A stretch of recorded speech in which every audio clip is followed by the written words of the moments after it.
Merci de nous rejoindre sur B1 pour cette grande édition d'actualité. Je vous le disais tout à l'heure, au nom de la famille politique du chef de l'État, le porte-parole de la majorité présidentielle dénie à Vital Kamerhe et consort le droit de tourner en dérision la victoire des forces armées de la République démocratique du Congo qui ont taillé en pièces le mouvement du 23 mars. Sébastien Luzanga Chamandevou était face à la presse ce jeudi pour une déclaration politique. Je vous propose de l'écouter. La majorité présidentielle est surprise par l'interprétation démagogique et tendancieuse que certains partis, regroupés au sein d'une certaine coalition pour le vrai dialogue, tentent de donner de la déclaration gouvernementale du 12 décembre 2013 signée à Nairobi. La démarche de cette frange démagogique de l'opposition ne vise en réalité qu'à amoindrir l'impact psychologique positif que la victoire de nos forces armées sur l'M23 vient d'imprimer dans l'esprit du peuple congolais. La majorité présidentielle exhorte le peuple congolais à demeurer confiant derrière Monsieur le Président de la République, chef de l'État, commandant suprême des FARDC et garant de l'unité nationale, son Excellence Joseph Kabila Kabange. S'agissant encore de l'Est de la République démocratique du Congo, des voix s'élèvent pour dénoncer le recrutement qui s'est fait au Rwanda pour le compte de la rébellion du 23 mars, dans l'objectif bien entendu de déstabiliser la RDC. Le président des forces vives du Nord Kivu, Thomas Dakin Mwiti, pense que cette stratégie est un non-événement. Il a dit ce jeudi face à la presse. Patrick Sialoua était là pour le compte de votre chaîne.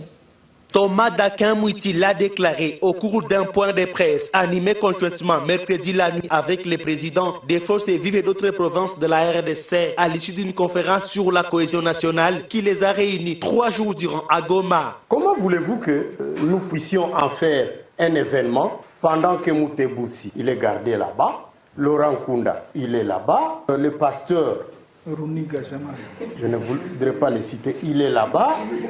Sultani Makemba, il est là-bas. Qu'est-ce qui peut nous étonner, nous, à la société civile, pour considérer qu'il y ait recrutement de ces côtés-là?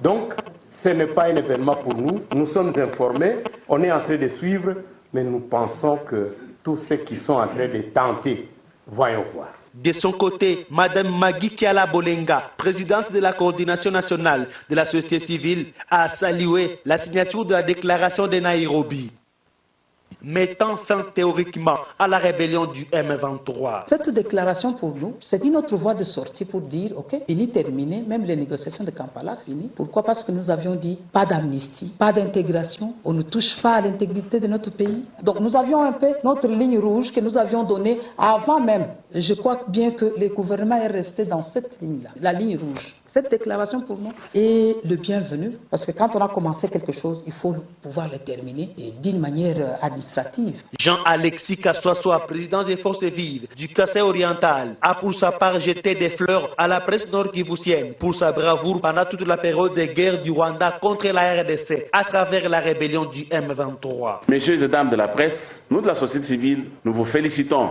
de l'accompagnement que vous avez assuré au statut de la société civile du Nord Kivu. Car les cris des enfants, les cris des femmes de ce coin n'ont été entendus qu'à cause de votre travail. Vous avez sauvé le Congo, nous préférons qu'à travers vous, nous puissions aussi louer la bravoure de nos forces armées congolaises. C'est l'occasion pour nous de la société civile de la République de leur dire encore une fois merci.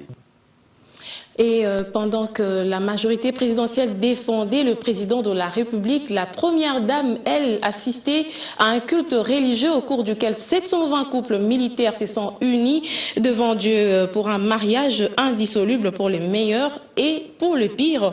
Olive Lembe Kabila ne s'est pas empêché de prodiguer 2 conseils de mère aux mariés.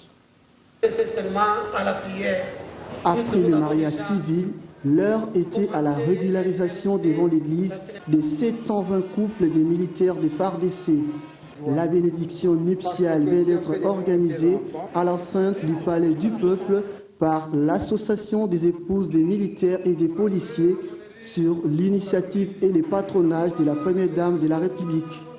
Olive Lembe Kabila a présidé la cérémonie dans le but de stabiliser les familles congolaises. maman nde azali fondation ya foyer ya libala. Maman nde azali éducatrice ya liboso ya bana. Boete. Kasi yo maman ondimi olapi liboso ya l'État. Bosalaki yango. Lelo olapi liboso ya Nzambe. À l'exemple du couple major Joseph Maoumba, il fallait régulariser la situation pour se conformer aux normes de l'État congolais et de l'Église. Ce n'est pas n'importe qui à Kokokisa 22 ans, il y a mariage. 22 ans, il y a mariage. Alors, c'est Pelisaki, pour l'andissana thème, alors, tout le monde qui est cette fois-ci, il faut tout ça, sur renouvellement, bétonnage, pour le mariage, il y a 22 ans de mariage. Alors, il y a une raison, et c'est Pelisaki qui peut participer, na oyoba honorer biso les sous-mukolo ya lelo. Je suis très ravi. Je vois que vraiment, Maman Olive, la première dame de notre pays, que voilà, le Seigneur la touche souvent. Pourquoi? Parce que ce qu'il est en train de faire, c'est pour arranger la situation des familles de militaires. Ce n'est pas hasard. La famille, cellule de base de la nation congolaise, ne peut qu'engendrer des valeurs morales, l'exemple à suivre pour tous ceux qui restent encore dans l'anarchie conjugale. L'on ne peut que souhaiter heureuse continuité à ces couples. Au chapitre économique, je vous le disais, et infrastructurel, à l'ouverture de ce journal, certains membres du gouvernement se sont réunis aujourd'hui autour d'une table avec des experts de la Banque mondiale en vue de passer en revue des projets qui ont été matérialisés les mois passés en matière de construction et de réhabilitation des routes. En fait, l'épine dorsale pour l'émergence de la RDC. Je vous propose ce reportage d'Élisée Bilonda. Cette 9e réunion du comité interministériel de suivi du projet Proroute, CISPR en sigle, avait pour point principal à l'ordre du jour la restitution de la mission effectuée sur terrain au mois de novembre dernier par une équipe composée d'experts de la Banque mondiale et ceux de la cellule infrastructure. L'année 2013 s'achève, le projet de réouverture et d'entretien des routes hautement prioritaires, Proroute, se comporte plutôt bien malgré certaines difficultés rencontrées. C'est réjouit Eustache Wayoro, directeur des opérations de la Banque mondiale en RDC. Aujourd'hui, on peut aller à Bouta, on peut aller à Doulia. Il y a vraiment une avancée. Pendant de nombreuses années, cette route était fermée et donc il y a une avancée qui est remarquable. Il faut continuer toujours de faire plus et nous apprécions vraiment le leadership du gouvernement, monsieur le ministre des Infrastructures. Et nous, en tant que Banque mondiale, nous sommes vraiment engagés pour accompagner le gouvernement. Pour le président du CISPR, Fridola Kasoshin Musoka, ministre en charge des infrastructures, travaux publics et reconstruction, toutes les batteries seront mises en œuvre pour booster ce projet. Aujourd'hui, on peut quitter le Katanga à travers la route nationale numéro 5 jusqu'à aller au Sud Kivu, notamment jusqu'à Baraka et bientôt jusqu'à Ouvira et donc de Ouvira jusqu'au chef-lieu de la province Sud Kivu qui est Bukavu. 2 chefs-lieux seront reliés alors qu'il y a quelque temps cela était impensable. C'est environ 1000 kilomètres et quelques. Nous avons aussi l'axe qui est sur la RN4, notamment de Beni, en passant par Komanda jusqu'à Nyanya et Kisangani, par Banalia jusqu'à du côté de Bunduki jusqu'à pratiquement à Bumba, qui va aussi être réouvert. Et il y a quelque temps aussi, c'était un axe quasi impraticable. Tous ces investissements effectués par le gouvernement dans le domaine des infrastructures routières auront plus d'impact si les usagers de la route s'en approprient en respectant notamment le tonnage et les barrières des pluies. Et puis, le premier responsable de notre bailleur défend de poids, en l'occurrence l'administrateur des l'USAID, était dans nos murs bien avant de quitter le sol congolais. Il a dressé un bref bilan de son séjour à Kinshasa. Patricia Panzou était là pour les comptes de votre chaîne. Le gouvernement américain veut être un vrai partenaire de développement de la République démocratique du Congo. Un message lancé par l'administrateur de l'USAID au cours de sa visite en RDC. Rajiv Shah soutient que le gouvernement Obama, à travers l'USAID, continuera à disponibiliser des ressources afin de contribuer au développement de la RDC dans les secteurs de la santé, de l'éducation et le partenariat public-privé. Des messages livrés à la presse ce mercredi.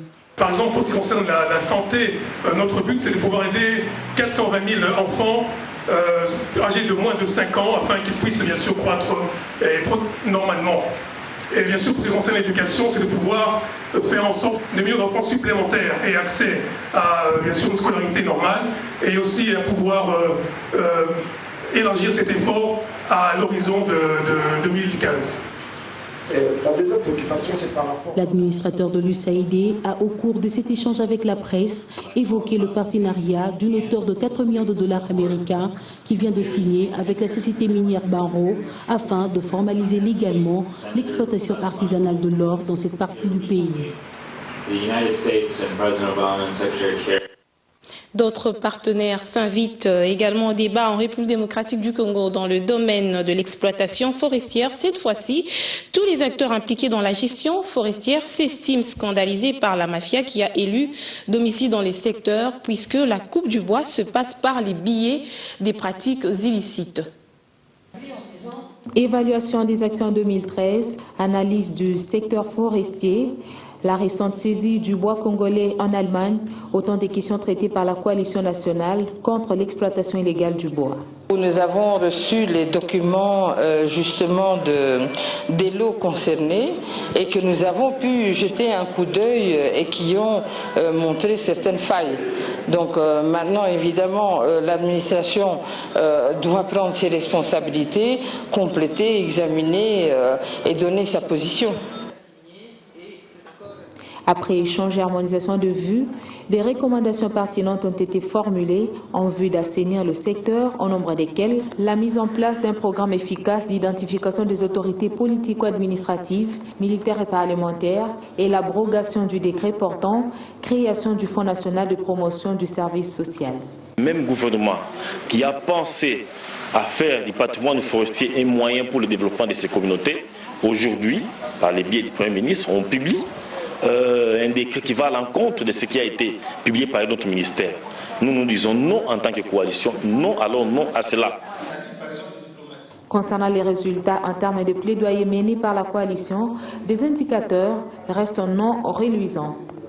Le ministère de l'Environnement, qui a en charge la forêt dans ses attributions et qui devrait lui édifier par rapport à tous les efforts que les partenaires internationaux et la société civile et le secteur privé ont fait pour qu'il y ait aujourd'hui des dispositions de partage des bénéfices entre les communautés locales et peuples autochtones et les entreprises forestières. À ceci s'ajoute la poursuite et sanction des contrevenants aux dispositions du Code forestier et de ses mesures d'application. L'une des provinces dotées des vastes étendues forestières, c'est celle de l'Équateur. Et des patrons des presses originaires de cette province ont opté de se réunir en association. La sortie officielle de ce regroupement est intervenue hier. Soleil Toumba était sur place. Le développement de la province de l'Équateur, les éditeurs de journaux originaires de cette province s'y impliquent pour contribuer à l'édifice. Ces chevaliers de la plume agiront désormais à travers l'Union des éditeurs des journaux originaires de cette province, structure mise en place pour la cause. Le chevalier de la plume, originaire de l'Équateur, ne pouvait rester insensible face au problème de la pauvreté indestructible qui rôde sa province. Initiative salutaire pour autorités notables, toutes tendances confondues. Je pense que tout ce que nous pouvons dire aujourd'hui, c'est d'aider cette structure à aller de l'avant. Il ne faudrait pas que la naissance soit immédiatement suivie du décès de cette structure. Un signal fort, estiment les autres, pour le décollage de l'entité. Un nouveau départ pour la province de l'Équateur, parce que, comme je l'ai dit dans mon mot tout à l'heure là, c'est qu'un journaliste peut brûler tout un village, tout comme un journaliste peut sauver un village. L'Équateur est en détresse aujourd'hui parce que nous disons que le tableau est sombre. Il faudra qu'on cherche des voies et moyens pour aller de l'avant. Et chacun de nous, fils et filles de l'Équateur, doit jouer un rôle dans son domaine. Et les journalistes de l'Équateur se sont dit doivent se mettre ensemble pour qu'ensemble ils puissent apporter leur pierre de construction. La presse a un pouvoir aussi considérable, capable de transformer les choses, est invitée à plus de responsabilités. La RDC ouvre un champ très large de partenariats publics-privés. C'est en tout cas ce qui justifie la première table ronde organisée par l'Office national de l'emploi et qui s'est ouverte cet avant-midi à Kinshasa. Il se tiendra jusqu'au 21 décembre prochain. Comment fonctionner au mieux pour que les jeunes Congolais soient le premier bénéficiaire de l'emploi? Comment traquer le chômage et les sous-emplois et offrir à la jeunesse les perspectives de l'emploi décent? Ce sont là les questions sur lesquelles vont se pencher durant 2 jours les participants venus de toutes les provinces du pays et des pays africains à la première table ronde sur le fonctionnement des services privés des placements en RDC. Alors que l'ONEM a subi et continue à subir des pressions pour ne pas accepter ces derniers comme des partenaires, mais plutôt comme des concurrents, notre conviction personnelle a toujours été que les services privés de placement sont des partenaires auxiliaires du service public de l'emploi, de qui ils tirent toute la substance de leur existence. Leur fonctionnement devrait illustrer en réalité l'exemple parfait du partenariat public-privé par excellence. L'Office national de l'emploi, dont la mission principale est de promouvoir l'emploi et de réaliser la meilleure organisation de l'emploi en République démocratique du Congo, a définitivement fait le choix de le faire en partenariat avec des organismes publics et privés intéressés par l'emploi. Dans le but de donner un cadre juridique aux services privés des placements en RDC, le ministère de l'Emploi, Travail et de la Prévoyance sociale a signé l'arrêt numéro 12 du 12 septembre 2008 qui stipule ces services travaillent en étroite collaboration avec l'ONEM. Le ministère de l'Emploi a pris l'arrêté numéro 12/CAB-MIN du 15 septembre 2008 fixant les conditions d'ouverture, d'agrément et de fonctionnement des services privés des placements, lesquels doivent travailler en étroite collaboration avec l'Office national de l'emploi comme organe régulateur du marché de l'emploi. Cette table ronde va permettre de redéfinir le rôle et la place des services privés des placements dans les systèmes d'information sur le marché du travail.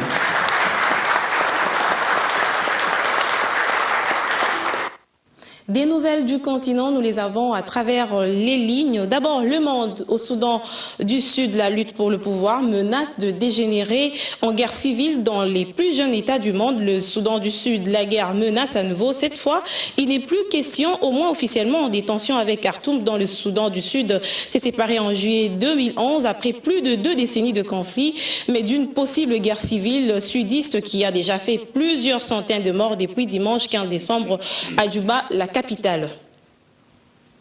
Et puis l'Express parle de l'Égypte. L'ex-premier ministre et 2 fils de Moubarak a quitté dans une affaire de corruption. Ahmad Shafik, candidat malheureux à la présidentielle de 2012, était jugé par contumace. Depuis sa fuite aux Émirats arabes unis, se pose la question de son éventuelle candidature à la présidentielle prévue en 2014. Des personnalités de l'ancien régime sont mieux traitées par la justice égyptienne que l'ancien président Mohamed Morsi.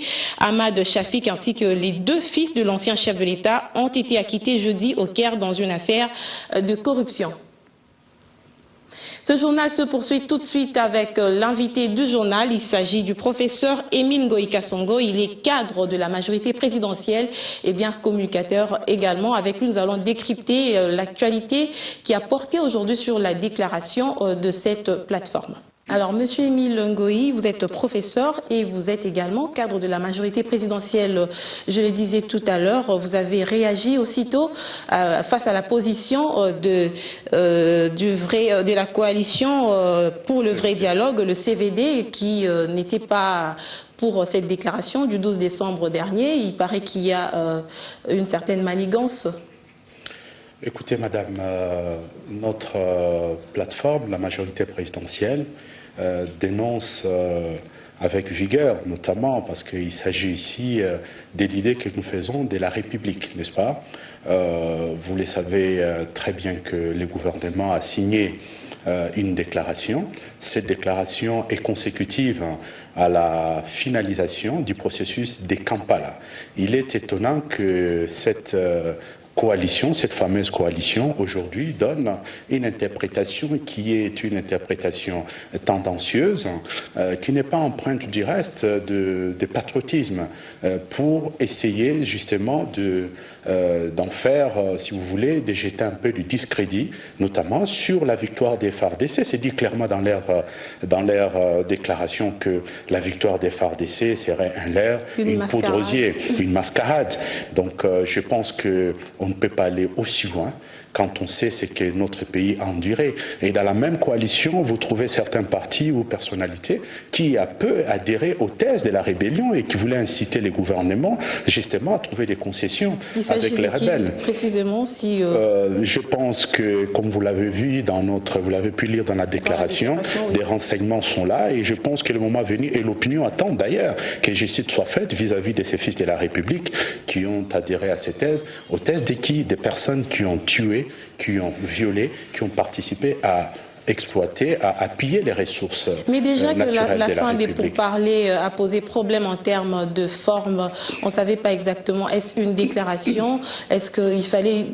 il y avait beaucoup des polémiques autour de contenu même ou de l'appellation, de la dénomination de ce document qui devait sanctionner la fin des pourparlers. Ils ont droit de réagir après qu'on ait appelé ça une déclaration. Je pense que l'opinion congolaise était unanime avec son gouvernement, qu'il n'était pas question de signer un accord avec ceux qui ont été défaits, ceux qui ont été aujourd'hui, tu sais, qui ont signé une déclaration de dissolution, qui se sont justement dissous.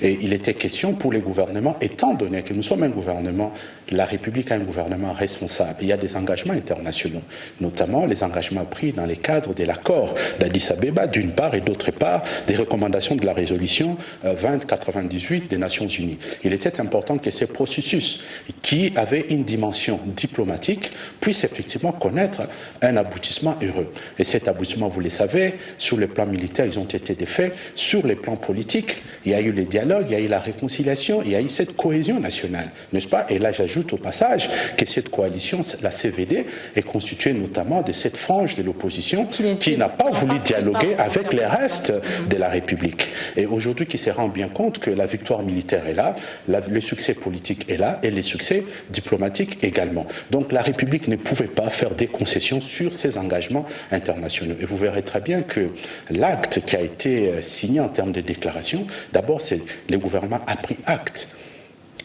de la déclaration du M23 de cesser d'exister comme un mouvement rebelle. Et vous savez, lorsqu'on lit ces papiers, ces déclarations, on prétend que le gouvernement avait c'est pas le gouvernement qui voulait transformer en parti politique. Le droit de créer un parti politique est réservé à tout citoyen, à condition de ne pas avoir de démêlés avec la justice, d'avoir conservé ses droits civiques, et ses droits civiques notamment. Et à l'occurrence ici, le gouvernement est ferme à ce qui concerne l'intégration, à ce qui concerne les conditions de l'amnistie. Tout cela doit se faire au cas par cas. Ça a été clairement dit. Qu'il s'agisse aussi des questions du retour des réfugiés, le gouvernement, en faisant appel aux mécanismes internes internationaux, est en train de veiller à ce que le retour des réfugiés se fasse dans leur lieu d'origine et donc après avoir établi l'identité et donc connaître qui était là et qui est parti, qui doit rentrer. C'est pas comme ils sont en train de le dire dans la déclaration. Et je trouve ça empreinte de très peu de sérieux et de patriotisme. Et je crois que c'est vouloir véritablement, encore une fois, induire la population en erreur. Ils étaient où quand Goma était occupé par les M23? Quel a été le discours que les FARDC ne sont pas en mesure de pouvoir faire face à une rébellion sortie de nulle part, n'est-ce pas? Et aujourd'hui, avec cette victoire, on voudrait minimiser la victoire finalement. le gouvernement aurait dû faire quoi? C'est ça la question. Mais justement, une victoire qui fait craindre, parce qu'aujourd'hui, je l'ai dit tout à l'heure, pendant l'édition, le Rwanda est entré en corps d'armée le 1-23, selon une information qui nous vient de Goma. Il reste à vérifier sur le terrain. Est-ce que ce n'est pas par rapport à ça que une certaine opinion pense qu'il y a eu une mascarade? On parle des victoires, alors que sur le terrain, la réalité est tout autre.